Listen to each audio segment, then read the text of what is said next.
दी new high school Chinchwad या आपल्या शाळेच्या एज्युकेशन ऑनलाईन या प्लॅटफॉर्मवरती आपल्या सगळ्यांचं स्वागत. इयत्ता 8वीसाठीचा हा पाठ डेडिकेट आहे. Today we are going to read a poem named be the best, which is written by Douglas Malooch. So something about the poet. Douglas Malooch was born on May 5, 1877. He died on July 2nd, 1938. He was an American poet, short story writer, and associate editor of American Lumberman, a trade paper in Chicago. He was known as Lumberman's poet, both locally and nationally. He is noted for writing Round River Drive and Be the Best of Whatever You Are, in addition to many other creations. He was commissioned to write the Michigan State Song.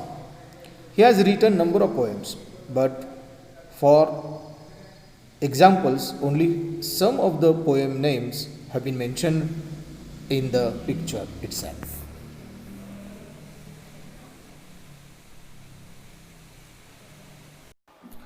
So today we are going to read out the poem named Be the Best.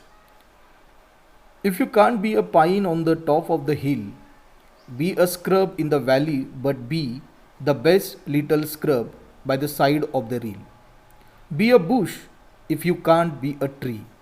If you can't be a bush, be a bit of the grass, and some highway some happier make. If you can't be a muskie, then just be a bass, but the liveliest bass in the lake. We can't all be captains, we have got to be crew. There is something for all of us here. There's big work to do, and there is lesser to do. And the task we must do is the near. If you can't be a highway, then just be a trail. If you can't be the sun, be a star. It isn't by the size that you win or you fail. Be the best of whatever you are. Be the best shows how keenly he, means Douglas Malooch, has observed Mother Nature. या कवितेमधनं आपल्याला हे दिसतं किती बारकाव्यानं कवीनं निसर्गाचं अवलोकन केलेलं आहे. The title of the poem itself reveal the meaning of the poem and its concepts. या कवितेचं शीर्षकच आपल्याला कवितेचा उद्देश स्पष्ट करतं. He is trying to tell us that whatever we do we need to be the best.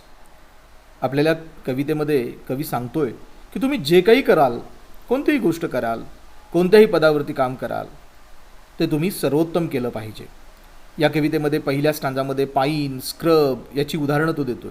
पाईन हा एक मोठा वृक्ष आहे.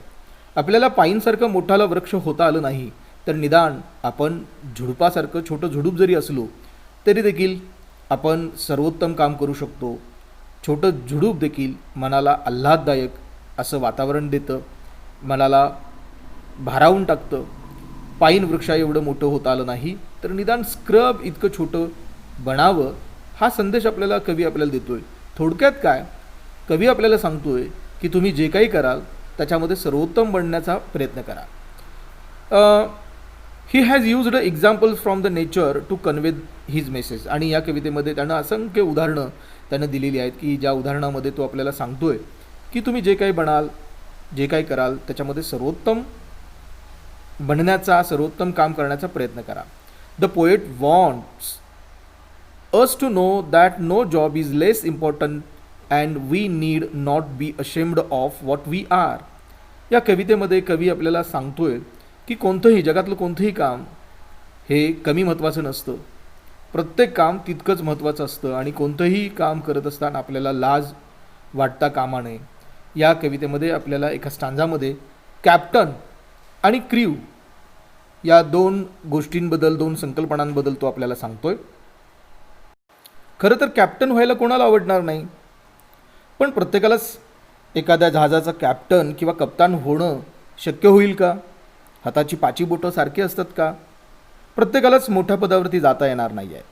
काही लोकांना त्या कप्तानाच्या हाताखाली छोटंसं वर्कर म्हणून सुद्धा काम करावं लागेल. पण कोणतंही काम करत असताना आपल्याला त्या कामाची लाज वाटता कामा नये, हाच जणू संदेश आपल्याला कवी देतोय. कवी म्हणतोय की जर तुम्हाला कॅप्टन बनता आलं नसलं तरी देखील क्र्यू, छोटा मेंबर, कर्मचारी म्हणून तुम्हाला तुमच्या कामाचा अभिमान वाटला पाहिजे. Although we all dream of doing great deeds and being at the top, what really matters is the contribution we make to the society. प्रत्येकालाच वाटतं की आपण उच्च पदावरती असावं, परंतु सगळ्यात महत्त्वाचं असतं काय, तुम्ही कोणत्याही कामामध्ये असा बिझी, कोणत्याही पदावरती काम करा, पण तुम्ही समाजासाठी काहीतरी उपयुक्त काम करता की नाही याच्यावरती बरंचसं काही डिपेंड असतं. We must take pride in our job and accomplish it with our best effort. आपण आपल्या कामाचा अभिमान बाळगला पाहिजे आणि आपण आपल्या कामामध्ये झोकून देऊन काम केलं पाहिजे आणि आपल्या कामामध्ये आपण सर्वोत्तम गोष्टी आपण आणण्याचा प्रयत्न केला पाहिजे, सर्वोत्तम होण्याचा आपलं काम करण्याचा आपण प्रयत्न केला पाहिजे. हा संदेश आपल्याला कवी या कवितेमध्ये देतोय.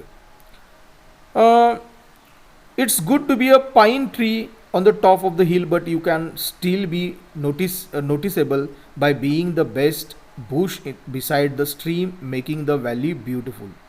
पाईन वृक्ष असणं चांगलीच गोष्ट आहे, परंतु तुम्हाला पाईन वृक्ष होता आलं नाही तर छोटंसं एखादं झुडूप बनून देखील तुम्ही तुमचं काम नोटवर्दी करू शकता, लक्षात घेण्यासारखं तुम्ही काम करू शकता. मस्की आणि बास या दोन माशांची सुद्धा उदाहरणं दिलेली आहेत. आपल्या पुढच्या स्लाईडमध्ये आपल्याला या माशांबद्दल किंवा अनेक पुढच्या काही स्लाईडमध्ये आपल्याला पुढच्या अनेक संकल्पना स्पष्ट होतील. या कवितेमध्ये कवीनं असंख्य उदाहरणं दिलेली आहेत आणि यामधनं त्यानं दाखवून देण्याचा प्रयत्न केलेला आहे की आपल्याला आपल्या मनामध्ये आहे, आपल्या स्वप्नामध्ये जे आहे ते ड्रीम जरी आपल्याला पूर्ण करता आलं नसलं तरी पण जे काही आपण मिळवू शकलो आहे त्याच्यामध्ये आपण समाधान मानून समाजासाठी काहीतरी चांगलं काम करायला पाहिजे. मस्की आणि बास या दोन माशांची उदाहरणं तो देतोय. मस्की या समुद्रामधला एक मोठा मासा आहे.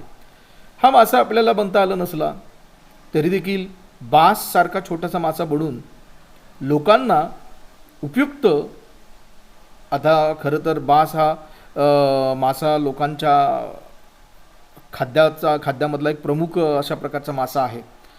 आपल्याकडं अशा प्रकारचे मासे नाही आहेत, पण काही पाश्चात्य देशांमध्ये बाससारखा मासा हा एक प्रमुख खाद्य म्हणून खाल्ला जातो.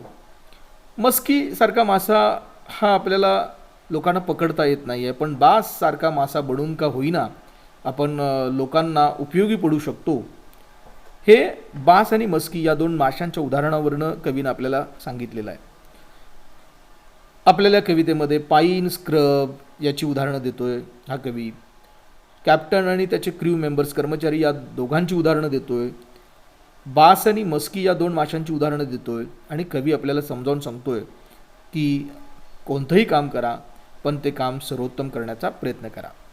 The theme of the poem is inspirational and instructional, making it is a great didactic poem. या कवितेची जी थीम आहे ती इन्स्पिरेशनल आहे, प्रेरणादायक अशा प्रकारची कविता आहे आणि निश्चितच या कवितेमधून आपल्याला ही प्रेरणा मिळेल की आपण कुठंही असो, कोणत्याही पदावरती काम करत असू, काही करू, आपण सर्वोत्तम आपण काम करेन अशा प्रकारची प्रेरणा आपल्याला ही कविता देते. या स्लाईडमध्ये आपल्याला कवितेमध्ये असलेल्या काही शब्दांच्या चित्रमय संकल्पना आपल्याला या स्लाईडमध्ये दिसतील. या स्लाईडमध्ये आपल्याला पहिलं चित्र दिसतंय एका टेकडीचं, त्याला इंग्लिशमध्ये हिल असं म्हणतात. दुसरं चित्र आहे छोट्याशा झुडपांचं, त्याला इंग्लिशमध्ये स्क्रब असं म्हणतात. त्यानंतर तिसरं चित्र दिसतंय ते दरी खोऱ्याचं चित्र दिसतंय, व्हॅली असं त्याला इंग्लिशमध्ये नाव आहे. पुढचं चित्र आहे ते रील आहे, रील म्हणजे पाण्याचा प्रवाह, पाट असं आपण त्याला म्हणूया. त्यानंतर पुढच्या चित्रामध्ये आपल्याला एक मोठा अवाढव्य आकाराचा मासा दिसतोय, त्याला मस्की, त्या माशाचं नाव आहे मस्की. पुढच्या चित्रामध्ये आपल्याला एक छोटासा मासा दिसतोय, त्याला बास असं कवितेमध्ये म्हटलेलं आहे. आणि त्यानंतर याच स्लाईडमध्ये आपल्याला शेवटचं चित्र दिसतंय ते पायवाटेचं चित्र दिसतंय. तर अशा पद्धतीनं काही शब्दांच्या चित्रमय संकल्पना आपल्याला या स्लाईडमध्ये दिसत आहेत. जरूर या संकल्पनांचा आपल्याला कविता अभ्यासण्यासाठी उपयोग होईल. राईम स्कीमबद्दल थोडंसं जाणून घेऊया. पण राईम स्कीमबद्दल बोलण्यापूर्वी आधीच आपण या कवितेच्या लँग्वेजबद्दल बोलूया. लँग्वेज जी या कवितेमध्ये वापरलेली आहे ती सिम्पल सी ओघवती अशी भाषा वापरलेली आहे. या कवितेमध्ये 4 स्टांजा आहेत. प्रत्येक स्टांजामध्ये 4-4 ओळी आहेत आणि रायमिंग स्कीम या स्टांजामध्ये जी आहे ती आहे ABAB. याचं कारण आहे की प्रत्येक स्टांजामधल्या ज्या 4 ओळ्यांमध्ये प्रत्येक अल्टरनेट ओळीमध्ये यमक जुळतं असं आपल्याला दिसून येतं आणि त्यामुळं आपण म्हणतो आहे की ही जी रायमिंग स्कीम आहे ती आहे ABAB. या कवितेतल्या फिगर्स ऑफ स्पीचबद्दल थोडंसं समजावून घेऊया. फिगर्स ऑफ स्पीच याला मराठीमध्ये अलंकार असं आपण म्हणतो. जसं की व्यक्ती आपल्या व्यक्तिमत्व खुलवण्यासाठी वेगवेगळ्या दागिन्यांचा वापर करते. दागिना या शब्दालाच अलंकार असं म्हटलं जातं. तसंच कवितेमध्ये सुद्धा कविता आकर्षक बनवण्यासाठी ज्या पद्धतीची रचना कवी करतो त्याला फिगर्स ऑफ स्पीच असं म्हणतात, अलंकार असं मराठीमध्ये म्हणतात त्याला. तर या कवितेमध्ये बी द बेस्ट या कवितेमध्ये आपल्याला ज्या फिगर्स ऑफ स्पीच आपल्याला दिसतात त्याच्यामध्ये पहिलं फिगर ऑफ स्पीच आपल्याला दिसतं ते म्हणजे अलिट्रेशन. अलिट्रेशन म्हणजे नेमकं काय? अलिट्रेशन याचा अर्थ आहे की कवितेच्या ओळीमध्ये एखाद्या साऊंडचा पुन्हा पुन्हा उच्चार किंवा पुन्हा पुन्हा वापर केलेला असणं. जसं की आपल्याला इथं अलिट्रेशनचं एक उदाहरण दिसतं. You can't be a bush be a bit of the grass. या ओळीमध्ये बी, बुश, बी, बीट या 4 शब्दांमधली पहिली अक्षरं ब या साऊंडनं सुरू होतात. अशा पद्धतीनं एकाच ओळीमध्ये अनेक शब्दांचा उच्चार एका समान अशा साऊंडनं केलेलं असणं याला अलिट्रेशन असं आपण म्हणतो. अजून एक उदाहरण या कवितेमध्ये आपल्याला दिसतं ते म्हणजे and some highway happier make. या उदाहरणामध्ये आपल्याला हायवे अँड हॅपियर या 2 शब्दांची सुरुवात एच म्हणजेच ह या साऊंडनं झालेली आपल्याला बघायला मिळते. तर अशा पद्धतीनं अलिट्रेशन याचा अर्थ एकाच ओळीमध्ये कवितेच्या ओळीमध्ये एखाद्या साऊंडचा पुन्हा पुन्हा वापर केलेला असणं त्याला म्हणतो आपण अलिट्रेशन. अलिट्रेशन नंतर अजून एक अलंकार अजून एक फिगर ऑफ स्पीच या कवितेमध्ये आहे आणि ते आहे अँटीथेसिस. अँटीथेसिस याचा अर्थ 2 विरोधाभासी कल्पना, 2 भिन्न कल्पना एकाच ओळीमध्ये आणणं. उदाहरणार्थ हे उदाहरण बघा. It isn't by size that you win or fail. Size आकारमानावरती काय अवलंबून नसतं, तुम्ही जिंकता किंवा हारता. विन अँड फेल हे 2 अपोजिट वर्ड्स आहेत. विन म्हणजे जिंकणं, फेल म्हणजे हारणं.